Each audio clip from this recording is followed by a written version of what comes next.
Assalamu alaikum tuanlar. Aldığınızlarda Nexia 2 2011 жылғы туандар. Кыймылдаткыч көлөмү 1.6. Так, гидравлика бар. 4 дөңгөлөк, кышкы дөңгөлөк. Кемчилдиги сыртында, кузовунда кемчилиги бар. Аны өзүнөн да сурап беребиз. Келиңиздер, ички салондорун көрсөтөлү.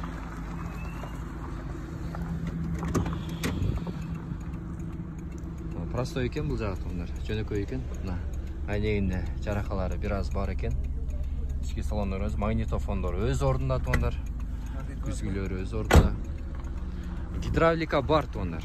Гидравлика бар. Баасын айтам азыр. Баасы арзан айтып атат бул машинаны. Арзаныраак айтып атат. Мотор жагын бир көрсөтүп койсоңуз.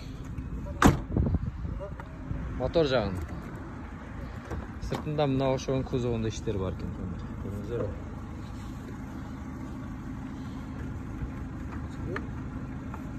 Жо ачылбай атат.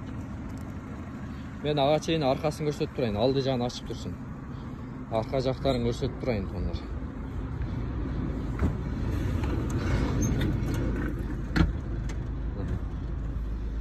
Арка жактарын көрүп коюңуздар.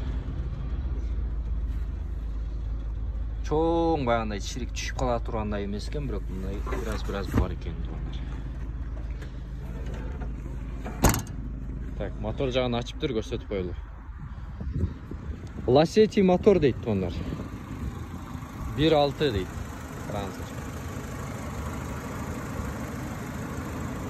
Не кемчилиги бар экен бунун? Мунун ошо зубчатый ременди алмаштырып коюш керек. Ремен алмаштырыш керек. Ремен алып койгон жаңы уякта. Ремен алып койгонсуз. Анан ичине инжекти жагын карап коюш. Инжекти жагын. Калган жери бар. Ата калган жагы закланды. Калган жагы сыртында кемчилиги бар экен, бир аз, кузовунда. Боло турган баасы 155 000 дейт туандар. Номер жазып коебуз. Уна сон Улна деген автосалондо. Адресибиз Ош Чапалак Уна базарына 500 метр жетпей туандар. Келе бересиздер ушул жерге.